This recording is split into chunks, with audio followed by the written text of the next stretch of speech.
Assalamualaikum warahmatullahi wabarakatuh.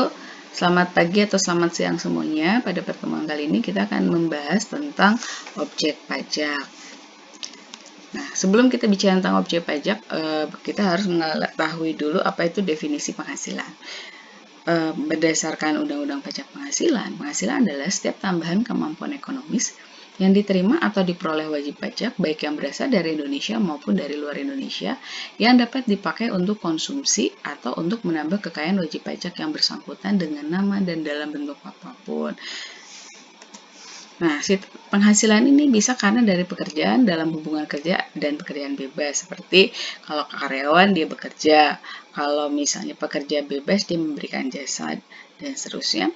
Kemudian bisa dari usaha atau kegiatan, bisa juga dari modal yang bergerak berupa harta gerak ataupun harta tidak gerak. Ini berarti dari passive income, mungkin karena kita punya harta, kita punya saham, kita dapat dividen, kita punya rumah disewakan, kita punya surat hutang, dapat bunga, atau mungkin ada premium obligasi atau diskonto obligasi dan seterusnya. Intinya kita nggak usah kerja, tapi karena aset yang kita miliki, kita punya penghasilan. Seperti juga misalnya kita punya hak paten, kita dapat royalti dan seterusnya. Ataupun ada penghasilan yang lain-lain, misalnya menang hadiah undian, hutang kita ternyata dibebaskan dan sebagainya.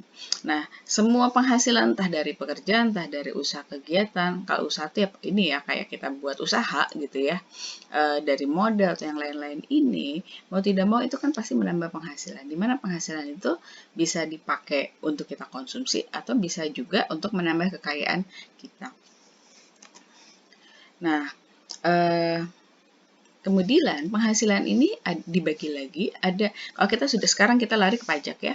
Penghasilan ini dibagi, ada yang menjadi objek pajak dan ada yang bukan menjadi objek pajak. Kalau dia tidak jadi ketika kita mau memperhitungkan laporan akhir tahun, jadi pasti wajib pajak itu kan pasti harus buat SPT.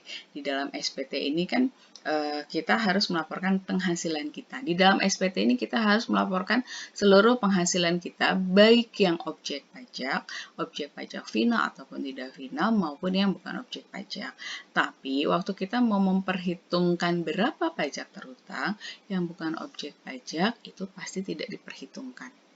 Kemudian ketika kita mau mengisi SPT tahunan, yang objek pajak hanya yang tidak final yang diperhitungkan. Kalau objek pajak final, seperti tadi saya sampaikan, ikut dilaporkan, wajib dilaporkan, tapi tidak akan ikut diperhitungkan untuk mencari PPh terutang. Ya. Nah, di sini katanya objek pajak tidak final ini dikenakan dengan pajak tarif umum. Waktu kita laporan SPT tahunan, itu kan kita pasti waktu menghitung PPh terutang yang pasti menggunakan PPh pasal 17 untuk orang pribadi ya, atau untuk badan dalam negeri. Nah, kalau orang pribadi yang lapisan tarif 5%, 15%, 25%, dan 30% tergantung dia masuk kategori lapisan tarif yang mana. Untuk badan bisa kena di 25%, bisa 12,5%, bisa kombinasi keduanya tergantung omset dia yang itu berapa. Nah, kemudian jadi nanti di akhir tahun katanya diperhitungkan. Nah, cuma mungkin sebentar lagi kita akan bicara sedikit beberapa materi yang sebenarnya pernah kita pelajari waktu belajar PPh Potput. Pertanyaannya, kenapa ada PPh Potput? Kenapa diperhitungkan, kapan diperhitungkan di akhir tahun? Pada prinsipnya, waktu kita nyusun laporan akhir tahun, SPT tahunan, tadi saya sudah sampaikan bahwa kita harus masukin penghasilan yang bukan objek harus disampaikan. Tapi akan kena pajak. Penghasilan final pun juga harus disampaikan, termasuk penghasilan final harus disampaikan termasuk potongan pajak, bukti potong pajaknya juga harus disampaikan. Kalau nggak ada bukti potong pajaknya berarti kita harus dibayar juga pajaknya. Kemudian penghasilan tidak final. Nah, nanti di akhir tahun itu kita gabungkan seluruh penghasilan. Jadi mungkin kalau kita yang ngomong orang pribadi, dia bekerja, dia kemudian dia juga mungkin punya harta, yang dimana harta itu memberikan penghasilan. ya, dan dia masuk kategori, misalnya kategori objek pajak tidak final, mungkin dia punya penghasilan lain, mungkin dia punya usaha dan sebagainya. Nah, itu harus digabungkan sehingga diperolehlah yang namanya penghasilan kena pajak. Bagaimana penghitungan penghasilan kena pajak? Insya Allah akan disampaikan di sesi-sesi berikutnya. Nah, setelah digabungkan, setelah dapat penghasilan kena pajak, tentu setelah dikurangi dengan penghasilan tidak kena pajak, jadi total penghasilan tidak final yang neto, kemudian kita kurangi dengan PTKP. Kalau dia pengusaha kena pajak, orang pribadi kalau ada kompensasi kerugian, kurangi juga dengan kompensasi kerugian. Kemudian dapatlah penghasilan kena pajak. Si penghasilan kena pajak tadi dicari PPh terutangnya. Setelah dapat PPh terutangannya, itu kemudian kita kurangi dengan kredit pajak. Nah, kredit pajak ini adalah PPh yang sudah dipotong sebelumnya. Misal orang tersebut sudah bekerja dan sudah dipotong PP Pasal 21, maka si PP Pasal 21 itu menjadi kredit pajak.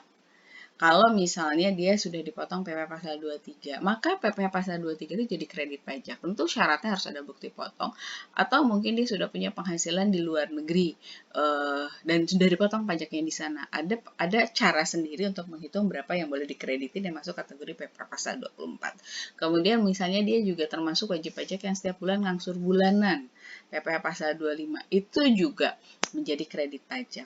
Nah, sisanya baru pajak yang harus dibayar. Jadi pajak terutang kurangi kredit pajak, kan itu bisa sama jadi nihil, berarti akhir tahun cuma lapor, nggak usah bayar pajak lagi. Bisa kurang bayar karena lebih besar pajak terutang dibandingin kredit pajak, bisa juga lebih bayar karena si kredit pajaknya itu lebih besar dibandingkan pajak terutang. Nah, makanya tadi diperhitungkan di akhir tahun. Ya, si pajak terutang itu diperhitungkan di akhir tahun. Nah, berikutnya lagi, berarti pada prinsipnya, waktu kita tuh sudah harus tahu, harus memahami mana yang kategori bukan objek, mana yang kategori PPh final, dan mana yang kategori PPh tidak final. Ya tadi, final, tidak final, bukan objek, itu harus kita kuasai. Nah, PPh final, katanya pertimbangannya mendorong investasi dan tabungan masyarakat, kesederhanaan dalam pemungutan pajak, berkurangnya beban administrasi, pemerataan dalam pengenaan pajaknya, dan memperhatikan pengembangan ekonomi moneter itu sih. Nah, yang penting ini kita lihat karakteristiknya.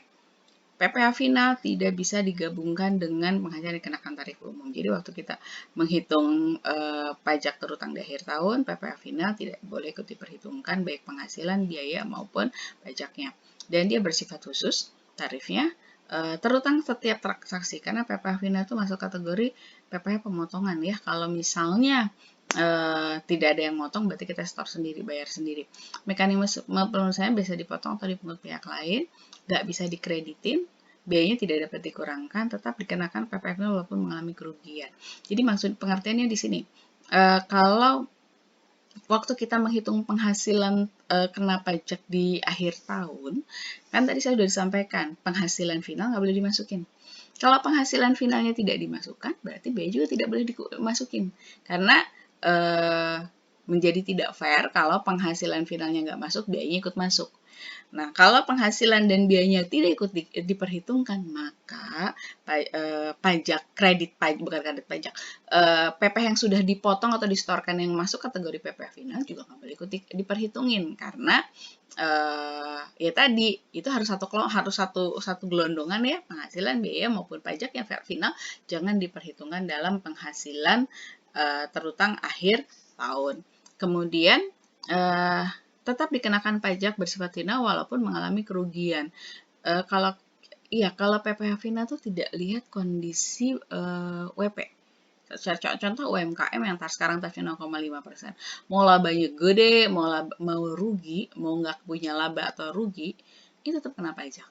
Karena dia ngelihatnya dari omset. Ya, kalau PPh final tidak melihat kondisi usahanya WP. Nah, ini ada banyak. Ini kalau kalian masih ingat, ini masuk kategori PPh Pasal 4 Ayat 2, PPh 15, sebagian di PPh 22. Ya, detailnya silahkan baca di modul. Saya akan bicara garis besar, nanti kita bisa diskusi sesudah kuliah ini. Bunga deposito, tabungan, dan diskonto SBI surat berharga. Nah, ini juga kena PPh final, bunga obligasi, kemudian penjualan saham di bursa efek di Indonesia, baik pendiri maupun yang apa namanya, yang jual beli biasa. Maksud di sini tuh kalau kalian masih ingat, kalau ada saham itu memang sudah biasa diperjualbelikan di bursa efek, itu kena yang 0,1%. Tapi kalau pertama kali IPO, pertama kali dijual, ditambah 0,5% saham pendiri. Kemudian hadiah undian, nanti hati-hati dengan hadiah. Hadiah itu bisa masuk kategori final, bisa masuk kategori tidak final. Tidak final pun bisa di beberapa jenis pasal. Kemudian ada juga yang bukan objek. Kalau yang bukan objek itu kalau semua nerima, misalnya beli deterjen gratis piring misalnya, semuanya dapat. Nah, tapi kalau yang masuk PPh final itu hanya yang undian. Hadiah undian adalah hadiah yang diperoleh karena dia memenangkan karena dia memenangkan hadiah tanpa melalui usaha. Ya, tanpa perlu bekerja keras, kita kirim karena keberuntungan sebenarnya ya, dia menang. Kemudian uang pesangon, uang manfaat pensiun, tunjangan hari tua, dan jaminan hari tua yang dibayarkan sekaligus. Tolong dilihat kalimat dibayarkan sekaligus. Ya, karena pensiun yang bayarkan rutin itu nggak masuk final. Tapi uang manfaat pensiun yang bayar sekaligus dia final. Uang pesangon kalau dalam waktu 2 tahun atau 3 tahun gitu ya, dia masuk sekaligus. Tapi kalau lewat dari kalau nggak salah 3 tahun, lebih dari 3 tahun, tahun keempatnya dia menjadi tidak final. Karena ada yang dibayar sekaligus ternyata nyicil. Kemudian honorar, nah ini untuk yang PNS, gaji itu tidak final. Tapi penghasilan lain di luar gaji selama dananya dari APBN atau PBD pasti final mengikuti golongan.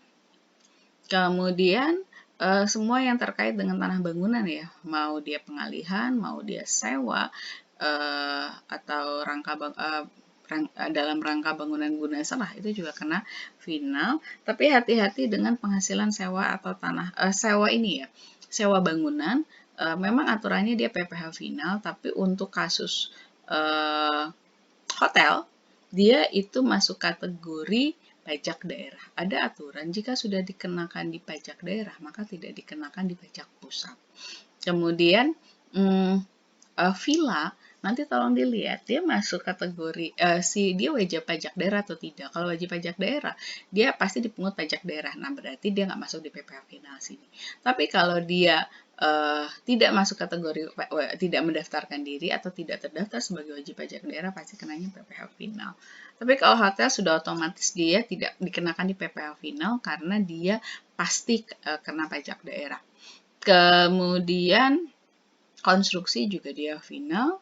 Nah, ini nih PPh pasal 22 ini, BBM, BBG, Pelumas, bunga simpanan anggota korporasi kalau bunganya sebulan 240.000 ke atas. Kemudian dividen saham SHU koperasi ya yang diterima WPWP dalam negeri. Hati-hati dengan dividen karena dia bisa masuk kategori final, bisa bukan objek, bisa karena di PPh pasal 23. Tapi kalau yang menerimanya orang pribadi pasti masuk 4 ayat 2 final. Penghasilan isi semata-mata dari satu pemberi kerja. Jadi intinya gini, di dalam status ketika suami istri bekerja, kemudian pilihannya istri mempunyai NPWP ikut suami atau NPWP-nya terpisah. Kalau dia NPWP-nya ikut ke suami, kemudian tolong dilihat penghasilan istri itu bagaimana. Kalau penghasilan istri cuma satu saja dan tidak terkait dengan penghasilan suami, maka penghasilan istri itu bersifat tidak final. Meskipun penghasilan istri itu sebenarnya tidak final. Misal ada Bapak Adi dan Ibu Betty. Nah, Ibu Betty ini bekerja sebagai PNS saja, nggak ada penghasilan lain. Nah, sebenarnya kan gaji tadi sifatnya tidak final. Gaji tadi sebenarnya sifatnya tidak final. Tapi karena Ibu Betty NPWP ikut bergabung dengan Bapak Adi, maka dan dia cuma bekerja di satu tempat dan cuma satu penghasilannya, maka penghasilan Ibu Betty ketika digabungkan dengan penghasilan karena NPWP-nya bergabung dengan Bapak Adi menjadi final. Lain halnya kalau penghasilannya itu lebih dari satu. Misalnya Ibu Betty itu PNS tapi ngajar juga di STAN. Berarti kan lebih dari satu kan? Nah itu maka dianggap tidak final karena dianggap dua penghasilan. Kemudian juga kalau penghasilannya terkait dengan suami istri, meskipun cuma satu, itu dianggap tidak final, berarti digabung penghasilan dengan suaminya. Kemudian penghasilan lain yang dikenakan atau bersifat final, ini PP pasal 15 dalam bidang usaha pelayaran penerbangan luar negeri, bidang pelayaran dalam negeri, peredaran bruto kantor perwakilan dagang asing. Kalau ini bedanya selisih lebih revaluasi aset tetap itu PP pasal 4 ayat 2, penghasilan WP dengan peredaran tertentu yang UMKM yang kalau sekarang berlaku 0,5%. Itu PPh final. Tadi diulang ya, penghasilan itu kita pisahkan, ada objek, ada bukan objek. Yang objek dibagi lagi, ada yang final dan ada bukan objek. Nah tadi, objek dibagi lagi final dan tidak final, maaf. Kemudian yang objek final dan bukan objek final dilaporkan tapi tidak ikut diperhitungkan dalam penghitungan PPh terutang di akhir tahun.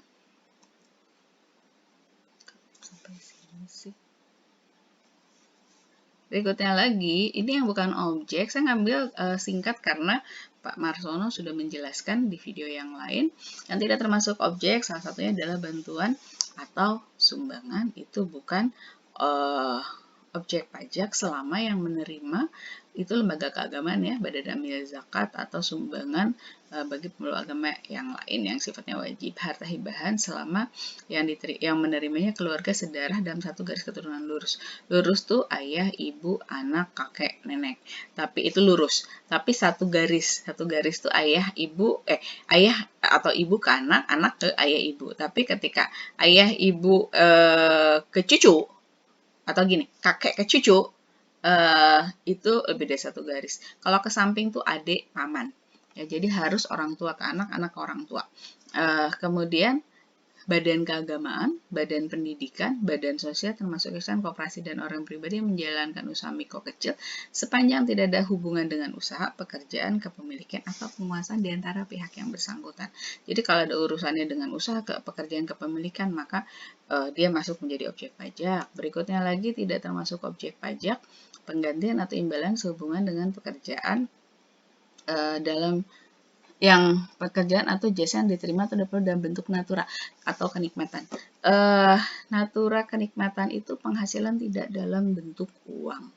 Jadi kalau misalnya kita dapat apa ya? Kita dari kantor dikasih HP, dari kantor dikasih laptop, dari kantor dikasih rumah, dari kantor dikasih mobil, dari kantor kita dikasih sembako, dari kantor kita dikasih parcel. Nah itu kategori-kategori yang masuk natura. Nah tapi natura ini bisa jadi objek penghasilan, bisa yang diperhitungkan di akhir tahun, bisa juga tidak, tergantung siapa pemberi kerja. Ini pernah dibahas di PPh pasal 21. Jika yang memberikannya, pemberi kerjanya itu, pemberi penghasilannya itu bukan wajib pajak seperti kedutaan besar atau misal organisasi internasional disahkan Menteri Keuangan sebagai bukan subjek pajak, atau yang memberikannya organisasi yang entitas organisasi yang bersifat final, misalnya perusahaan konstruksi atau wajib pajak yang menggunakan dimprofit PP pasal 15 seperti penerbangan pelayaran, itu maka penghasilan natura tadi dianggap sebagai penghasilan. Di luar itu maka natura tidak diperhitungkan. Kemudian klaim asuransi. Selama klaim itu untuk asuransi kesehatan, kecelakaan, asuransi jiwa, dui guna, beasiswa, itu juga tidak menjadi objek pajak. Nah, iuran yang diterima atau diperoleh dana pensiun yang pada ini telah disahkan Menteri Keuangan baik yang dibayar oleh pemberi kerja maupun pegawai juga bukan objek pajak, tapi yang ini pasti yang menerima pasti si badannya ya, si dana pensiun tadi. Selama ada kalimat disahkan oleh Menteri Keuangan. Kemudian karena adanya standar akuntansi yang berlaku, harta termasuk setoran tunai yang diterima oleh badan sebagai pengganti saham atau pengganti penyertaan modal juga bukan objek pajak. Bagian laba yang diterima atau diperoleh anggota dari perseroan komoditer yang modalnya tidak terbagi atas saham persekutuan, perkumpulan firma, dan kongsi termasuk pemegang penelitian kontrak investasi kolektif itu juga bukan objek pajak, warisan juga bukan. Nah, ini hati-hati dengan dividen yang bukan objek pajak. Tadi saya sudah sampaikan dividen itu bisa kena pajak final untuk orang pribadi yang menerima berapapun jumlah saham yang dimiliki, bisa kena di PP pasal 23, bisa juga bukan objek pajak. Kapan dia bukan objek pajak? Jika yang menerimanya adalah wajib pajak dalam negeri, koperasi, BUMN atau BUMD, tapi pakai syarat. Dividennya berasal dari cadangan laba ditahan, kemudian bagi PT, BUMN, BUMD sahamnya harus minimal 25%. Kemudian juga ya itu ya, sisanya yang nggak masuk kategori PPh pasal 42 atau bukan objek pasti kena di PPh pasal 23. Kemudian penghasilan dari modal yang ditanam oleh dana pensiun dari bidang tertentu juga dia bukan objek pajak. Kemudian penghasilan diterima modal Ventura berupa bagian laba dari pasangan usaha yang didirikan dan menjalankan usaha atau kegiatan Indonesia dengan syarat badan usaha tersebut merupakan perusahaan mikro kecil menengah yang menjalankan kegiatan usaha yang diatur tertentu. Kemudian sahamnya tidak diperdagangkan di bursa efek, bukan objek juga. Beasiswa yang tidak ada kaitannya dengan hubungan istimewa, itu dibahas oleh Pak Marsono, bukan objek juga. Sisa lebih yang diterima atau diperoleh badan atau lembaga nirlaba yang bergerak dalam bidang pendidikan dan atau bidang penelitian pengembangan yang telah terdaftar pada instansi yang melindunginya yang ditanamkan kami dalam bentuk sarana dan prasarana kegiatan pendidikan dan atau penelitian dan pengembangan dalam jangka waktu paling lama 4 tahun sejak berdirinya sisa laba tersebut. Maksudnya begini, perguruan tinggi itu kan kadang-kadang dia masih ada surplus. Nah, padahal perguruan tinggi ini yang nirlaba ya. Saya ambil contoh kampus saya lah ya, tempat saya ngajar IPB. Itu dia masuk kategori, dia kan PTNBH, Perguruan Tinggi Negeri Badan Hukum. Jadi, dan dia karena memperoleh penghasilan dari di luar APBN, maka dia menjadi subjek pajak. Sementara kita tahu sebenarnya kalau penghasilan yang dari APBN, kemudian pengeluarannya juga tercatat di APBN atau APBD, kemudian diperiksa oleh aparat pengawasan fungsional, seharusnya dia bukan subjek pajak. Namun meskipun tetap diperiksa aparat pengawasan fungsionalnya negara, tapi karena ada penghasilan yang sifatnya dari dana masyarakat yang menurut peraturan yang ada tidak dimasukkan dalam APBN, maka perguruan tinggi negeri badan hukum ini menjadi subjek pajak. Nah, kalau jadi subjek pajak, maka dia harus subjek pajak berarti, dan pasti omsetnya di atas 4,8 miliar, pasti dia menjadi wajib pajak. Begitu dia wajib pajak, dia punya kewajiban untuk lapor SPT tahunan dan dikenakan pajak terutang. Kalau ada gitu ya, kalau penghasilan kena pajaknya. Nah, untuk mempermudah lembaga-lembaga pendidikan atau lembaga penelitian pengembangan nirlaba, kan karena perguruan tinggi negeri badan hukum contohnya bukan cuma IPB, tapi UI, UGM, ITB, kemudian ITS, UNER, UNHAS, USU, kemudian IKIP Bandung tuh apa namanya? Itu juga masuk kategori PTNBH. Nah, itu karena memang didirikan tidak untuk mencari laba, tapi tujuannya ya untuk mengembangkan pendidikan di Indonesia, kemudian harus masuk world class university. Nanti kan suka ada surplus tuh. Tapi sebenarnya kan setiap laba yang atau setiap surplus, bukan laba, setiap surplus yang mereka peroleh kan memang tidak dimanfaatkan karena memang tidak ada kepemilikan siapapun kecuali pemerintah sebenarnya di PTNBH tadi ya.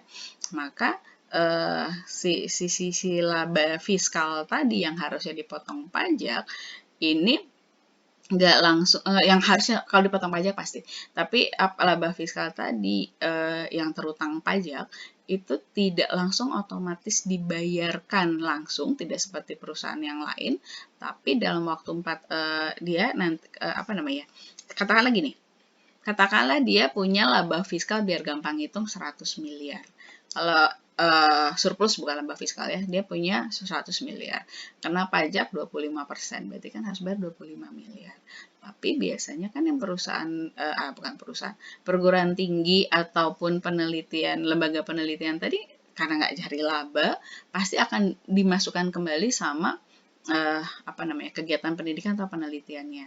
Nah, dia bisa lapor ke Dirjen Pajak bahwa si uang 25 miliar ini yang harus bayar pajak akan digunakan untuk kegiatan pendidikan, sarana prasarana pendidikan ya, itu, dan pengembangnya itu boleh ditunda dulu sampai 4 tahun. Tadi 25 miliar. Misalnya dia bilang, saya mau bangun gedung, saya mau beli alat lab, kemudian yang kayak begitu ya, yang terkait dengan saya mau buat kelas, saya mau beli komputer dan sebagainya. Kemudian dirinci itu 25 miliar tadi akan digunakan itu semua. Nah, itu bisa ditunda dulu sampai 4 tahun. Nah, kemudian tahun pertama dari 25 miliar misalnya dipakai 5 miliar. Harus lapor tahun kedua berapa. Kalau ternyata sampai tahun keempat itu ternyata masih tersisa 5 miliar pajak terutang yang belum digunakan untuk sarana prasarana pendidikan dan penelitian tadi, maka si 5 miliar harus dibayar. Jadi sebenarnya pajaknya ini ditunda selama 4 tahun, dan kalau memang digunakan untuk pengembangan sarana dan prasarana pendidikan dan penelitian, itu bisa dikurangin ya, bisa berkurang pajak yang harus dilaporkannya. Berikutnya lagi, bantuan atau santunan yang dibayarkan oleh Badan Penyelenggara Jaminan Sosial kepada wajib pajak tertentu, itu juga bukan objek pajak. Kita balik lagi sekarang, kita bicara yang objek pajak. Ya, yang objek pajak ini ada penghasilan dari pekerjaan, penggantian atau imbalan. Ini yang kategori PPh Pasal 21 ya. Nah, ini tadi seperti saya sampaikan diperhitungkan di waktu kita lapor SPT tahunan. Jadi penghasilan kita dari pekerjaan tadi kita masukin. Tapi nanti kan kalau kita punya bukti potong, si bukti potong PPh Pasal 21 menjadi pengurang di akhir tahun. Ya, kemudian apalagi ini, penghasilan dari usaha atau kegiatan itu laba, ya itu tadi. Jadi jika seseorang dia punya penghasilan dari pekerjaan, dia juga punya usaha, ada labanya, itu digabungkan. Premi asuransi, itu juga maksud ya, premi asuransi, kemudian penghasilan dari investasi. Nah, ini hati-hati dengan kalimat keuntungan, karena kalau kita lihat di pajak ini, kecuali yang dikecualikan ya, semua keuntungan itu jadi objek pajak. Keuntungan di sini tidak di luar yang laba. Kalau laba udah pasti udah jadi objek pajak. Misalnya keuntungan karena pengalihan harta kepada perseroan, persekota, dan badan lainnya sebagai pengganti saham atau penyertaan modal. Misalnya ada beberapa orang bergabung membentuk usaha, kemudian masing-masing memberikan modal, ada yang dalam bentuk uang, ada yang dalam bentuk katakanlah aset, di mana kemudian kan masing-masing sebagai saham ya. Jadi misalnya si A bilang, saya mau ngasih modal 100 komputer, yang lain saya kasih tanah dan bangunan, yang lain saya kasih uang. Nah, kayak begitu. Kemudian kan dihitung, kemudian masing-masing dapat saham. Nah, kemudian kalau saham yang diterima ternyata lebih besar daripada nilai buku, berarti kan ada keuntungan. Nah, si keuntungannya itu tadi yang menjadi objek pajak, dan biasanya diperhitungkannya di akhir tahun. Jadi kita tulis saja, saya dapat keuntungan karena pengalihan harta. Nah, itu nambah penghasilan, berarti ya otomatis pajak terutangnya bertambah. Keuntungan karena pengalihan harta, yaitu mirip-mirip ya, keuntungan karena pengalihan harta kepada pemegang saham. Keuntungan karena likuidasi juga sama, ceritanya kayak begitu. Kalau keuntungan karena pengalihan harta berupa hibah, bantuan, sumbangan, kecuali yang dikecualikan tadi ya, garis lurus 1 derajat, keagamaan, badan pendidikan, badan sosial, itu juga sama. Jadi, ya sama, dia juga objek pajak. Keuntungan karena pengalihan sebagian atas seluruh hak penambangan. Misal, kita punya hak penambangan. Ya, punya hak penambangan, katakanlah nilainya itu adalah 1 triliun. Kemudian kita menambang, kemudian setelah diamortisasi nilai hak penambangan tadi itu tinggal tersisa 500 miliar. Ternyata ada yang mau beli dengan harga 1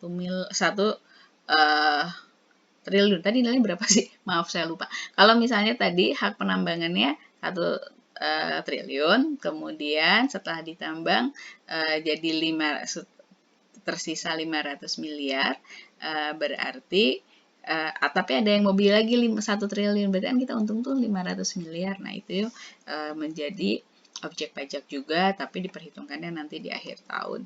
Kemudian, nah ini bunga termasuk premium diskonto dan imbalan, karena termasuk imbalan karena jaminan bunga itu juga objek, tapi hati-hati karena yang final itu jangan diperhitungin di sini. Kemudian dividen dan dengan nama dalam bentuk apapun. Nah, itu tadi ya, ini dividen tadi kan ada bilang ada yang bukan objek, ada yang PPh final. Yang dimaksud di sini adalah yang PPh pasal 23. Jadi dipotong di PPh pasal 23, tapi si penghasilan tadi diperhitungkan di akhir tahun, nanti PPh pasal 23-nya itu menjadi pengurang. Royalti sewa di luar tanah dan bangunan juga dia masuk kategori PPh tidak final. Berikutnya hadiah, ya, di luar hadiah undian. Kemudian penerimaan kembali pembayaran pajak yang telah dibebankan sebagai biaya emisi. Di sini misalnya dikasih contoh PBB yang jadi pajak daerah itu boleh jadi pengurang. Ya, PBB itu bisa jadi pengurang. Nah, udah kita jadi pengurang tuh jadi pengurang sehingga penghasilan netonya berkurang, ternyata si PBB-nya itu, katakanlah kita harus bayar PPU 10 juta, ternyata yang harus kita bayar tuh sebenarnya cuma 5 juta PBB-nya, padahal si PBB tadi udah kita kurangkan sebagai biaya sebesar 10 juta, berarti kan ada kelebihan 5 juta gitu ya. Nah, itu dikembaliin lagi kan, tadi dari kita bayar 10 juta, kemudian kita dikembaliin lagi, jadi cuma 5 juta, bayaran ada 5 juta. Nah, 5 juta itu harus diperhitungkan sebagai penghasilan. Penerimaan atau perolehan berkala, keuntungan karena pembebasan utang. Ya, jadi seseorang berhutang karena satu dan lain hal, kemudian dia dibebaskan utangnya. Yang tadinya dia minus, sekarang tiba-tiba jadi nol karena hutangnya dibebasin, itu dianggap sebagai penghasilan kecuali kasus tertentu, misalnya kredit KUKESRA, KUT, KAPRS, itu ada aturannya yang maksimalnya 350 juta dan utang kredit tertentu saja itu tidak masuk kategori penghasilan. Keuntungan karena selisih kurs mata uang asing. Misal waktu itu kita beli dolar masih 10.000, sekarang dolar 15.000. Nah, kita masih punya tuh nilai dolarnya, berarti kan kita untung ya 5.000 per dolar dikali bersekian dolar, itu juga dianggap sebagai penghasilan. Penghasilan lain-lain, entah dari usaha basis syariah, entah dari penghasilan yang belum dikenakan pajak dan sebagainya ya, itu juga masuk kategori PPh tidak final. Nah, sebenarnya itu lebih baik kita kuasai, bukan lebih baik. Sebenarnya kalau kita tahu mana yang bukan objek dan mana yang final, sisanya itu masuk kategori tidak final. Namun untuk PPh jadi sebenarnya semua itu bisa kena tidak final di luar yang final dan bukan objek. Cuma untuk penghasilan tidak final tadi, ada yang waktu kita nerima penghasilan udah langsung dipotong pajak sehingga kita punya bukti potong gitu ya. Tapi ada yang belum dipotong pajak. Jadi di akhir tahun kita harus menghitung semua penghasilan kita, kemudian karena dia belum dipotong pajak, pasti terhutangnya di akhir tahun. Untuk sementara itu dulu, nanti kita diskusi apa aja yang mungkin dianggap tidak paham. Terima kasih, mohon maaf. Assalamualaikum warahmatullahi wabarakatuh.